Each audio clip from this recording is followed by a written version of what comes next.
영국의 시인이자 철학자였던 쿨리지에게 어느 날 이상주의 교육가 한 사람이 찾아왔습니다. 그는 아이들에게 어떤 형태의 신앙교육을 해서는 안 된다고 주장하는 그런 사람이었습니다. 그는 아이에게 어떤 종교적인 편견을 심어주지 말고 아이가 자라나서 스스로 판단하도록 해야 한다고 했습니다. 그의 주장이 얼마나 열정적이었던지 콜리지는 그날 아무 말도 하지 못하고 그를 돌려보내고 말았습니다. 얼마의 세월이 지나고 난 다음에 그 사람이 콜리지를 다시 찾아왔습니다. 그리고 자신의 교육 이상론을 펼쳤습니다. 이때 콜리지는 그에게 자신의 정원에 함께 구경 갈 것을 청했습니다. 콜리지는 잡초가 무성하게 자라있는 볼품없는 자기 정원으로 교육 이상론을 가지고 있는 사람을 데리고 갔습니다. 그러자 그 사람은 당황스러운 표정을 하면서 말을 합니다. 선생님, 이것은 정원이라고 말할 수가 없지요. 여기에는 잡초가 무성해져 있는 그냥 풀밭 아닙니까? 실망한 목소리로 말을 했습니다. 그때 콜리지가 말하기를, 잘 보셨습니까? 나는 이 정원의 자유를 침범하지 않기 위해서 아무 일도 하지 않았어요. 그랬더니 제 멋대로 자란 정원의 모습이 된 것입니다. 정원의 이야기를 교육 이상론을 가지고 있는 사람에게 콜리지는 대신 대답해 주었습니다. 사실 그 사람은 아이의 본성이 죄인이라고 하는 것을 깨닫지 못하는 교육 이상론자였습니다. 오늘날의 부모가 아이들의 인격과 선택권을 존중을 한다고 하면서 신앙교육을 하지 않는다면 그 아이의 죄의 본성이 마음껏 활동을 하여서 잡초가 무성한 풀밭처럼 볼품없는 정원처럼 만들어버리고 마는 그런 결과가 초래할 것입니다. 그것은 아이의 인격과 선택을 존중하는 것이 아니라 아이의 미래를 망치는 결과가 되고 말 것입니다. 그래서 성경은 부모에게 하나님 신앙은 어릴 적부터 가르치라 라고 여러 차례 말씀하셨습니다. 신명기 6장 9절에 보면은 내 자녀에게 부지런히 가르치며 집에 앉았을 때에든지 길에 행할 때에든지 누웠을 때에든지 일어날 때에든지 이 말씀을 강론할 것이며, 하나님의 말씀입니다. 하나님은 우리 인생의 본질을 잘 알고 있습니다.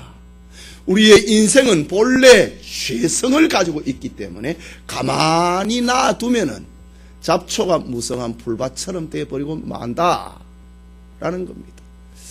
가만히 놔놓는 것이 스스로 선택하고 있는 거 하는 것이 교육 이상론이 아니라 우리의 본성은 죄성을 가지고 있기 때문에 가만히 놔두면은 하나님에게서 점점 더 멀어가게 돼 있다. 잡초가 무성한 풀밭처럼 되어버리고 만다. 그래서 하나님께서는 네 자녀들을 어릴 적부터 부지런히 가르쳐라. 집에 앉았을 때든지 길에 행할 때든지 누웠을 때든지 일어날 때든지 이 말씀을 강론하라 라고 했습니다. 잠언 22장 6절에는 마땅히 행할 길을 아이에게 가르치라. 그리하면 늙어도 그것을 떠나지 아니하리라 하나님이 말씀하셨습니다. 오늘 어린이 주일을 맞이해서 어릴 적부터 신앙으로 모세를 키웠던 그 부모에 대한 이야기를 듣고자 합니다. 모세의 부모라는 제목으로 하나님의 말씀 받기를 원합니다. 첫째는 환란 시대에 태어난 모세입니다. 오늘 본문 1절과 2절을 다시 보면 레위 족속 중 한 사람이 가서 레위 여자에게 장가들었더니 그 여자가 잉태하여 아들을 낳아 라고 기록합니다. 야곱이 가족을 데리고 애굽으로 내려간 출애굽기 1장 1절하고 그리고 모세가 출생한 사건은 400년이라고 하는 시간의 강이 흐르고 있습니다. 지난날 야곱의 아들 요셉이 애굽의 총리가 되어서 애굽을 통치를 할 때 애굽인들은 요셉의 가족들에게 친절했습니다. 저들의 후손을 위하여서 삶의 터전으로 아름다운 땅 고센을 저들에게 주었습니다. 그런데 세월이 지나면서 애굽의 셈 왕조가 무너졌습니다. 함 왕조가 서게 되었습니다. 애굽에는 요셉을 알지 못하는 새로운 왕조가 등장을 하게 된 셈이지요. 그러자 이스라엘과 애굽 사이에는 평화관계가 깨어져 버리고 말았습니다. 애굽의 새로운 왕조 함 왕조가 지난날의 셈 왕조의 모든 기억들을 지우는 작업을 하니 이스라엘 백성들과 애굽 사이에는 평화관계가 깨어져 버리고 긴장과 갈등이 형성이 되고 급기야 이스라엘 백성들은 애굽의 노예가 되어버리고 맙니다. 애굽의 새로운 통치 정책은 분명했습니다. 출애굽기 1장 9절과 10절에 그가 신민에게 이르되 이 백성 이스라엘 자손이 우리보다 많고 강하도다. 자, 우리가 그들에게 대하여 지혜롭게 하자. 두렵건대 그들이 더 많게 되면 전쟁이 일어날 때에 우리 대적과 합하여 우리와 싸우고 이 땅에서 갈까 하노라. 애굽 바로왕의 정책입니다. 애굽 왕은 셈족 히브리인들을 견제하기 위하여서 감독관을 세웠습니다. 이들에게 이전보다 더 무겁고 힘든 짐을 지워서 저들을 괴롭게 만들었습니다. 비돈과 람세이시라고 하는 국고성을 건축하도록 시켰습니다. 노동력을 그렇게 집약을 시켰습니다. 생각을 하지 못하도록 만들기 위해서 저들을 성을 쌓는 일에 불러 모았습니다. 국고성이라고 하는 것은 전쟁이나 기근이 일어났을 때에 변방에 곡식 창고와 무기를 보관을 하는 성읍인데 애굽 왕은 이스라엘 백성들로 하여금 그 성을 짓는데 동원을 하여서 노예로 부렸던 것입니다. 애굽의 바로 왕은 이스라엘 백성들을 학대한 이유는 이미 살펴본 것처럼 히브리 민족과 결탁한 어떤 셈족의 반란도 일어나지 못하도록 함이었습니다. 지금의 새 왕조는 함 왕조입니다. 흑인들의 왕조였습니다. 그 이전의 왕조는 셈 계통의 왕조였습니다. 유색인종의 황인종의 왕조였습니다. 그런데 함 왕조가 일어나니 유대인들과 결탁을 해서 반란이 일어나는 것을 차단하기 위함이었습니다. 히브리인들의 자유와 건강을 빼앗았습니다. 저들이 가만히 있으면 생각을 하게 되니까 생각을 하지 못하도록 하기 위해서 저들의 자유를 빼앗고 건강을 빼앗기 위하여서 큰 성을 쌓는데 이스라엘 백성들을 동원을 했습니다. 뿐만 아니라 애굽 왕은 이스라엘 백성들을 영원토록 애굽의 노예로 만들려고 했던 것입니다. 그러나 이스라엘 백성들은 출애굽기 1장 12절을 보면은 학대를 받을수록 더욱 번식하고 창성하니 애굽 사람들이 이스라엘 자손을 인하여 근심하였더라. 이스라엘 백성들이 고통을 당했는데 저들의 인구는 더 늘어나게 되었다 라고 기록을 합니다. 말하자면 애굽 왕의 정책은 출산을 줄이려고 하는 저들의 정책은 실패로 돌아가고 말았습니다. 노동력을 착취를 하고 노예로 삼으면 저들의 인구가 늘어나지 않을 것으로 생각을 했는데 저들이 학대를 받을수록 자식들의 수는 더 늘어났다라고 합니다. 그러자 애굽 왕은 더 강도 높은 탄압 정책을 펴게 됩니다. 아이의 출산을 돕는 산파들에게 남자아이는 죽이고 여자아이면 살리라 라는 왕명을 내렸습니다. 그러나 이것도 왕의 계획대로 되지 않았습니다. 산파들이 이스라엘 여자들의 아이를 출산하는 그 출산일을 계산을 하고 히브리인 집에 도착을 하면은 히브리 여인들이 얼마나 건강했던지 이미 아이를 출산해 버리고 말았다고 합니다. 물론 이것은 하나님을 두려워한 산파들, 그들이 왕명을 벗어나기 위한 저들의 변명이었던 것입니다. 그러자 바로 왕은 더 잔인한 명령을 내렸습니다. 출애굽기 1장 22절에 보면은 바로가 그 모든 신민에게 명하여 가로되, 산파들에게 말하지 않고 모든 애굽 사람들에게 명령하여 가로되, 남자가 나거든 너희는 그를 하수에 던지고 여자여든 살리라. 여자면 우리가 노예로 삼고 남자면 죽이라. 온 애굽 백성들에게 이 명령을 내렸습니다. 애굽 왕은 백성들에게 히브리 여자들이 출산을 했다 하더라도 남자면은 그를 하수에 던져서 죽이라 명령했습니다. 이런 환란의 시대에 레위 지파의 한 부부가 결혼을 해서 아이를 낳았다. 그 아이의 이름은 모세였다라고 합니다. 여러분, 오늘날 우리가 자녀들을 키우는데 자녀들을 키우고 양육함에 있어서 얼마나 어려움을 겪고 있습니까? 모세 시대처럼 위기를 만나고 있습니다. 그러나 그것은 왕과 관원들의 위협 때문이 아닙니다. 산파들의 위협 때문이 아닙니다. 백성들의 위협 때문이 아닙니다. 우리 오늘날 아이들을 키우는데 위협이라고 한다면 그것은 문화와 사상의 위협입니다. 소위 아이들의 인격을 존중을 하여서 아이들에게 어릴 적부터 신앙교육을 하지 말고 나중에 스스로 선택을 하라고 하는 포스트 모더니즘 사상의 위협입니다. 학교와 학원에서 배우는 유물론, 과학 만능주의가 우리 아이들을 위협을 합니다. 그리고 물질주의와 육체주의의 우리 아이들의 성장 환경이 아이들을 위협을 하고 있습니다. 이것은 실로 하나님의 자녀들의 성장을 말살하려고 하는 사탄의 계획이 아니고 무엇이겠습니까? 성도는, 오늘의 신자들은 아이들을 하숫가에 던지라고 하는 세상의 명령을 따라서는 안 되는 것입니다. 모세의 부모처럼 자녀 양육에 대한 바른 사상, 바른 철학을 가져야 하는 것이 오늘의 신자들의 자녀 양육입니다. 둘째로 믿음으로 자라고 있는 모세입니다.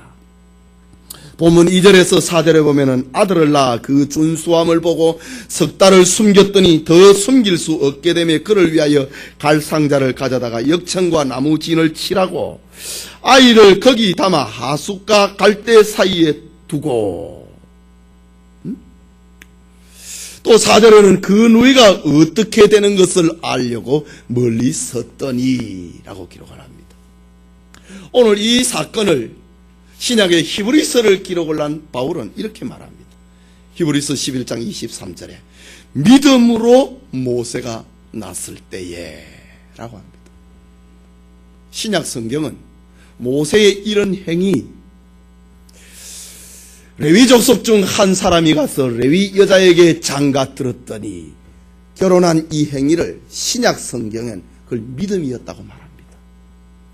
그 여자가 잉태하여 아들을 낳았다. 그 아이의 준수함을 보고 그를 아들을 석 달 동안 숨겼다. 이거를 신약 성경은 그걸 믿음이라고 말로 합니다. 아들 낳으면 다 죽이라고 했는데 안 죽였다 이거지. 왕명을 거절했다 이거지. 그것을 신약의 히브리서 저자는 그 믿음이었다라고 합니다. 더 숨길 수 없게 되며 그를 위하여 갈상자를 가져다가 역청과 나무진을 칠하고 아이를 거기 담아 하숫과 갈대 사이에 두었다. 신약 성경은 이런 행위를 믿음이었다고 합니다. 그리고 그 누이가 어떻게 되는 것을 알려고 멀리 서서 보았더라. 이런 일련의 행위를 가리켜서 모세의 부모 아므람과 요게벳의 이런 모든 행위를 믿음이었다고 합니다. 믿음으로 저들은 결혼했고, 믿음으로 저들은 아이를 낳았고, 믿음으로 저들은 남자 아이를 낳았는데 하숫가에 던지지 아니했고, 죽이지 아니했고, 믿음으로 석 달 동안 숨겼다. 믿음으로 갈상자를 만들고 거기에 아이를 담고 하숫가에 뒀고, 믿음으로 자기의 큰딸 미리암을 보내어서 그것이 어떻게 되는가 보라, 지켜보라. 이 모든 행위를 믿음이었다 라고 합니다. 인간이 할 수 있는 영역은 한계가 있습니다. 저들은 아이가 갈대 상자에 넣어서 강물에 띄어보내게 되는 겁니다. 갈대 상자에 아이를 담아서 나일강에 보낸 것은 모세가 믿음이 떨어져서일까? 바로의 보복과 탄압이 두려워서일까? 그것이 아니었습니다. 믿음으로 그렇게 했다라고 합니다. 하나님은 그 시간에 바로의 공주를 하숫가에 목욕하러 가도록 했습니다. 그리고 모세를 담은 갈대 상자를 발견하셨습니다. 이것은 하나님의 섭리였습니다. 공주는 그 상자 속에서 아름답고 건강한 사내 아이가 울고 있는 것을 보았습니다. 공주는 그 시간에 모성애가 발동하였습니다. 그 아이를 젖먹일 유모를 찾으라고 그의 시녀에게 말을 합니다. 성경의 뒷이야기를 기록을 하고 있는 미드라시에 보면은 이런 이야기가 나오는데, 그때에 바로의 공주가 주변에 있는 사람들에게 아이에게 젖을 먹일 수 있는 유모를 불렀다. 그러나 모세는 그 젖을 빨지 아니했다. 그때에 미리암이 나타나서 제가 유모를 데리고 올까요? 공주가 그렇게 해봐라. 이 아이가 젖을 먹지 않는구나. 그때에 미리암은 모세의 생모를 데려다가 요게벳을 데려다가 젖을 먹게 하니 모세가 웃으면서 젖을 빨았다. 미드라시의 뒷이야기에 그렇게 기록을 합니다.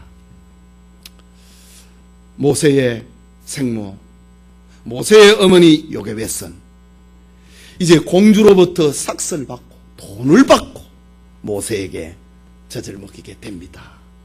하나님은 믿음을 가진 요게벳에게 이렇게 돈을 받으면서까지 자기 자식을 키우도록 하셨습니다. 당시에는 자기 아이, 남자아이를 키우면 죽음입니다. 그런데 모세의 부모가 믿음으로 아들을 낳고 믿음으로 석 달을 숨기고 믿음으로 갈대 상자에 아이를 담고 믿음으로 날강 하수에 보내었더니 그것을 어떻게 되는가 지켜보라고 딸아이에게 시켰더니 하나님께서는 돈을 받고 자기 자식을 키우도록 하셨습니다. 모세의 부모들이 하나님을 의지할 때에 하나님의 섭리는 이렇게 나타난 것입니다. 이 일을 어떻게 사람이 계획했다 할 수 있고 이 일을 어떻게 사람이 했다고 할 수가 있겠습니까? 그것은 하나님이 한 것이고 그것은 믿음이 한 것이고 그것은 기도가 이 일을 한 것입니다. 하나님은 아이를 담은 갈대 상자를 나일강에 띄우게 하셨고 다시 그 아이를 엄마의 품으로 돌려받게 하셨던 것입니다. 믿음으로 할 때에 아이를 다시 돌려받게 된다. 그야말로 모세는 믿음으로 자라난 아이입니다. 여러분, 너나 할 것 없이 오늘날 아이들을 키우면서 얼마나 힘이 들고 얼마나 걱정이 되고 얼마나 염려가 됩니까? 성적 때문에 무섭고 내 아이가 꼬리가 되면 어떻게 하는가 때문에 걱정이 되고 내 아이가 성장을 하고 자라나고 활동을 하고 있는 아이들의 환경 때문에 무섭고 세속의 문화 때문에 무섭습니다. 허약한 아이의 건강 때문에 또 얼마나 염려를 하고 있습니까? 그런데 오늘의 부모들은 세상이 무서워하면서 세상을 무서워하면서 세상이 무섭다 하면서 아이를 믿음으로 키우지 않고 자기 계획으로 키우려고 합니다. 자기 힘으로 키우려고 합니다. 자기 지혜로 키우려고 합니다. 어떻게 그것이 잘 자랄 수 있겠느냐 이 말입니다. 그래서 아이를 내놓지 않으려고 합니다. 주일이 됐는데도 교회 가지 말라고 합니다. 오늘은 시험 치는 날이라고 합니다. 자기 생각으로 자기 계획으로 자기 지혜로 아이를 키우려고 합니다. 그러나 성경은 우리에게 믿음으로 아이를 키우라고 말로 합니다. 믿음으로 결혼하고 믿음으로 아이를 출산하고 믿음으로 아이를 키우고 믿음으로 갈대 상자에 아이를 담고 믿음으로 하나님의 섭리에 맡기라고 합니다. 그러면 다시 돌려받는다 이거지. 성도님, 세상이 험하고 무서우니 나의 계획, 나의 지혜, 나의 힘으로 키우는 것이 아니라 모세의 부모처럼 믿음으로 키우는 은혜가 있기를 소원합니다. 마지막으로 하나님의 사람으로 자라는 모세를 봅니다.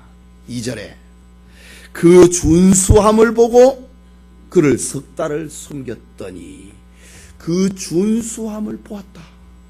모세의 부모가 말이지요. 사도행전 7장 20절에는 스데반 집사가 마지막 죽어가면서 설교를 하는데 그 설교 가운데 모세의 이야기를 합니다. 그때에 모세가 났는데, 환란의 시대에 모세가 났는데 이 말입니다. 하나님 보시기에 아름다운 아이인지라. 모세의 부모가 아이를 키우기로 작정했다 이거지. 하나님 보시기에 아름다운 아이인지라. 또 히브리서 11장 23절에는 믿음으로 모세가 났을 때 그 부모가 아름다운 아이임을 보고 석 달 동안 숨겨 임금의 명령을 무서워 아니하였으며 라고 합니다. 성경에 모세의 부모가 아이를 보면서 준수함을 보았다. 하나님 보시기에 아름다운 아이임을 보았다. 또 내가 볼 때에 아름다운 아이임을 보았다. 이 말에 주의를 기울여야 됩니다. 이게 무슨 말이냐 이지요. 모세의 아버지 엄마가 아므람과 요게벳이 내 새끼다 이쁘다 그거 아닙니다. 자기 새끼 자기 자식 이쁘지 않은 사람이 어디 있습니까? 그러나 오늘 성경에 모세의 부모가 환란 시대에 아들을 낳았는데 그 아이의 준수함을 보았다. 하나님 보시기에 아름다운 아이임을 보았다. 또 우리가 보기에도 아름다운 아이임을 보았다. 이 말은 내 새끼이기 때문에 이쁘더라 그 말이 아닙니다. 인간적인 방법에서 아이를 보았다면 너가 어떻게 딸로 안 나고 아들로 낳느냐, 너 큰일 났다. 근심덩어리였을 겁니다. 안 그렇습니까?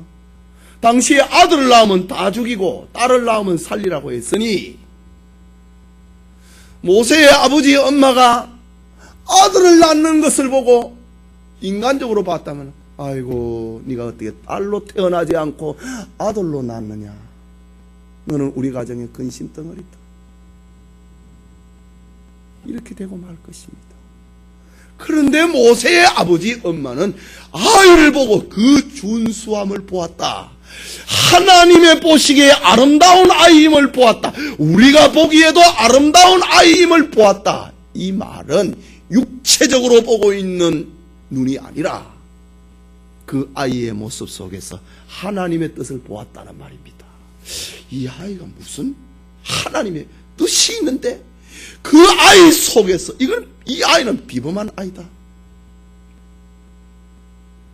그 아이의 얼굴 속에서 하나님의 뜻을 보았다. 하나님의 뜻을 읽었다. 하나님의 뜻을 생각했다. 그 말입니다. 그래서 모세의 부모는 이 아이를 하나님의 사람으로 키워야 되겠다 결심을 하고 임금의 명령을 두려워하지 않게 된 것입니다. 단순한 내 자식 키워야 되겠다 이게 아니라 이 아이에게 하나님의 뜻이 있다. 그것을 보았고 그것을 읽었고 그것을 생각했기 때문에 우리가 죽더라도 이 아이 키우자. 두 부부가 그렇게 동의하고 제창한 것입니다. 그래서 모세를 석 달 동안 숨겨서 키우는 모험을 하게 됩니다. 과연 모세의 부모는 그 믿음대로 이 아이가 출애굽의 지도자가 되고 광야교회의 아버지가 되어서 하나님 앞에 쓰임을 받습니다. 아이를 보고 하나님의 뜻을 보았다 이지. 여러분 자식을 보고 아이고 근심덩어리입니까? 네가 어떻게 딸로 안 나고 아들로 태어났느냐 그래 합니까? 모세의 부모처럼 아이를 보고 하나님의 뜻을 읽으시기 바랍니다. 하나님의 뜻을 생각할 수 있기를 바랍니다. 하나님의 뜻이 무엇인지를 볼 수 있기를 바랍니다. 원수덩어리, 근심덩어리가 아니고 말입니다. 사무엘은 이새의 말째 아들 다윗의 얼굴을 보면서 그는 하나님의 뜻을 찾았습니다. 그리고 그에게 기름을 부어서 이스라엘의 왕이 되도록 했습니다. 엘리야는 자기 제자 엘리사에게 하나님의 뜻을 계승할 자임을 알았습니다. 그에게 기름을 부었습니다. 엘리사는 에후에게 하나님의 열심을 나타낼 이스라엘의 왕으로 보았습니다. 그리고 그에게 기름을 부었습니다.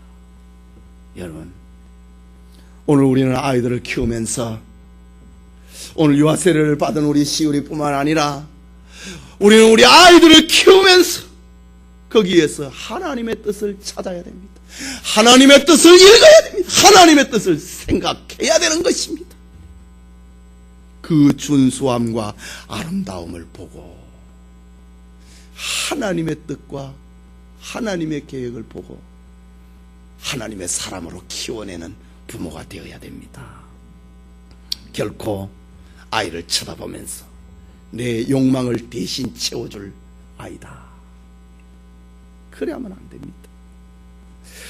자신의 인격을, 아이의 인격을, 자식의 인격을 존중을 한다고 방목을 해서는 안 된다 이지요. 요즘 식당에 보면은 아이들을 방목하는 사람이 있습니다. 막 돌아다녀도 부모가 말 안 합니다. 다른 사람에게 방해를 주는데도 말입니다. 그거 제대로 잘 키우는 거 아닙니다. 마땅히 행할 길을 아이에게 가르쳐야 됩니다. 그것이 신앙교육이고 그것이 늙어도 떠나지 아니하는 자녀 교육의 방법입니다.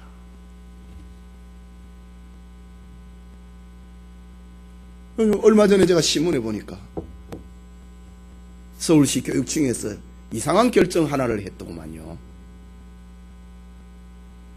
아이들에게 시켜서 너희 부모들이 신앙교육을 강요하거든 고발하라, 이런 이상한 정책을 폈어요. 그래서 교회에서 믿음 있는 사람들에 의해서 난리가 났습니다. 불과 열흘 전입니다. 마속 들어갔습니다. 이 꿈틀꿈틀거리고 있다 이거지. 아이들에게 신앙 강요하지 말라 이거지. 이게 무슨 정책입니까? 그거를 선생님한테 이 얘기를 해라 이거지. 고발하라 이거지. 이게 무슨 서울시 교육 정책입니까? 시민들이 일어나니까 수면 아래로 들어갔습니다. 언젠가 또 올라올 것입니다. 두더지처럼 말입니다. 그건 교육 아닙니다. 성경은 어릴 적부터 아이들에게 신앙을 가르치라 이거지. 아이들은 가만히 놔놓는다고 인격을 존중하는 거 아닙니다. 아이들은 죄인입니다. 사람은 죄인입니다. 죄인은 가만히 놔놓으면 자꾸만 곁길로 가게 되어 있고 하나님을 떠나게 되어 있습니다. 그래서 어릴 적부터 아이에게 믿음을, 하나님 신앙을 가르쳐야 하는 것입니다. 우리는 모세가 한 일들을 잘 알고 있습니다. 모세는 하나님의 아들로 자라서 바로의 공주의 아들이라 칭함을 거절했습니다. 하나님의 백성과 함께 고난받기를 잠시 죄악의 낙을 누리는 것보다 더 좋아했습니다. 모세는 그리스도를 위하여 받는 능력을 애굽의 모든 보화보다도 더 좋아했습니다. 모세는 임금의 노함을 무서워 아니하고 유월절과 피 뿌리는 예식을 정했습니다. 모세는 믿음으로 이스라엘 백성들을 출애굽을 시키는 지도자가 되었습니다. 도대체 모세의 이런 신앙을 어디에서 배웠을까? 애굽의 왕궁에서 배웠을까? 애굽의 화려한 왕자 교육에서 모세가 이런 신앙을 배웠을까? 있을 수 없는 일이지요. 아무리 생각을 해도 모세의 부모, 특별히 모세의 엄마 요게벳을 생각하지 않고는 모세의 신앙을 생각하지 않을 수가 없습니다. 모세의 불붙는 동족에, 모세의 투철한 신앙심, 모세의 뜨거운 사명감, 이 모두는 어릴 적에 젖을 먹을 때에 그의 유모 요게벳으로부터 배운 것입니다. 어릴 적에 하나님의 말씀이 심어주니 하나님의 사람으로 자라게 된다, 이 말입니다. 요괴에서는 아이를 한 몸에, 자기 몸의 아들로만 생각하지 않았습니다. 그는 아이를 이스라엘의 아이로, 그는 모세를 하나님의 아이로, 그는 모세를 하나님의 사람으로 키워내었던 것입니다. 성도 여러분, 오늘의 세대는 참으로 신앙교육을 하기에 어려운 시대를 통과하고 있습니다. 기독교 교육의 위기를 만나고 있습니다. 그 위기는 내적으로 보면은 부모의 무책임 때문입니다. 부모의 무개념 때문입니다. 부모의 불신앙 때문에 신앙교육을 하기 힘든 시대입니다. 그 인격의 잡초가 무성을 내도 자율만을 생각을 하는 신앙교육의 포기 때문에 위기를 만나고 있습니다. 이것은 미래의 축복을 마르게 하는 자의 행위입니다. 또 외적으로는 인본주의 교육 때문입니다. 세상은 아이들의 영혼과 신앙에는 관심을 갖지 않습니다. 세상은 어두움의 자손, 하나님과 상관이 없는 영웅이 되는 네피림의 후손을 만드는데 혈안이 되어 있습니다. 거기에 열광을 합니다. 이것이 세상 종말의 현상 아닙니까? 그렇다면 우리 성도들은 어떻게 해야 될 것인가? 오늘 성경은 우리에게 말을 하고 있습니다. 요한 웨슬레의 어머니 수산나는 창세기를 펼쳐놓고 글자를 가르치고 성경을 가르쳐 공부시켰습니다. 세계적인 지도자가 되었고 감리교를 창시한 사람이 되었습니다. D.L. 무디는 내가 성취한 것 가운데 위대한 것이 있었다면 그것은 모두 나의 어머니의 덕택이고 은혜다, 그 말을 남겼습니다. 링컨은 나의 모든 것과 나의 존재의 전부는 나의 천사인 어머니가 나에게 준 것이다 라고 말을 했습니다. 어스틴의 배후에도 간절하게 기도하였던 신앙의 어머니 모니카가 있었습니다. 여러분, 우리는 아이들을 키우기에 힘든 환난 시대를 살고 있습니다. 그러니 더 믿음으로 아이를 키워야 됩니다. 아이들의 얼굴에서 자기 형상을 찾고 아이 속에서 내 뜻과 자기 욕망을 찾으려고 하지 말고 하나님의 형상과 하나님의 뜻을 찾고 읽고 생각해야 됩니다. 아이들을 하나님의 사람으로 키워내는 좋은 아버지, 좋은 어머니, 믿음의 아버지, 믿음의 어머니가 되기를 소원합니다. 우리 같이 기도합시다.